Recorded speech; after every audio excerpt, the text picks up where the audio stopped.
when you take a look at the earnings that are being reported, there were a number of major tech companies today, others earlier this week. Some good news, some bad news, a lot of volatility, an election in 5 days here in the States that's going to be a nail biter. I probably would wait until after the election, until the smoke clears before I buy anything aggressively. Anything aggressively. And so if you are looking at buying something aggressively after the outcome is clear, then what would that be? Would you double down again on the tech names? Because it seems like they are correcting right now, despite good numbers, by the way.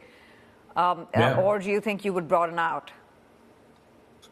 So actually, certain tech names, in the lead-in, you spoke about Amazon. Looks like a rosy picture earlier this week.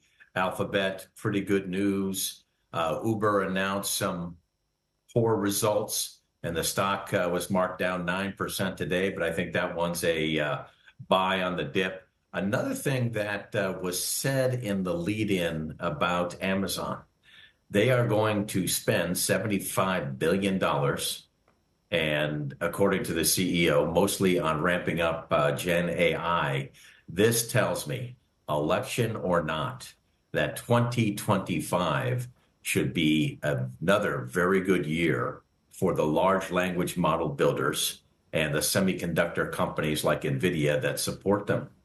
We always thought that Gen AI and other aspects of AI would be a big deal over time, but the next year, more building of these models, a lot of infrastructure. That means semiconductors and big servers and data centers. I think that's the trade again, as it was for 24. I think that's going to be the tech trade in 25.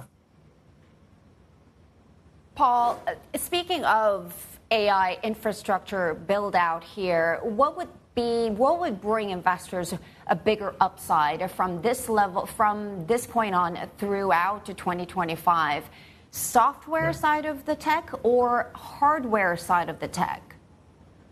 I actually think it's hardware. When I say hardware, specifically semiconductors. Folks originally thought at this stage in the AI build out that we would go from the infrastructure players, which are semiconductor and hardware, to these software vendors. The software vendors haven't shown me enough monetization of artificial intelligence. And I think based on comments like Amazon spending another $75 billion on this stuff, and that's going to be reported by all the other tech majors, enormous sums of capital spending on AI, I think we continue with the hardware and semiconductor-focused AI trade for another year.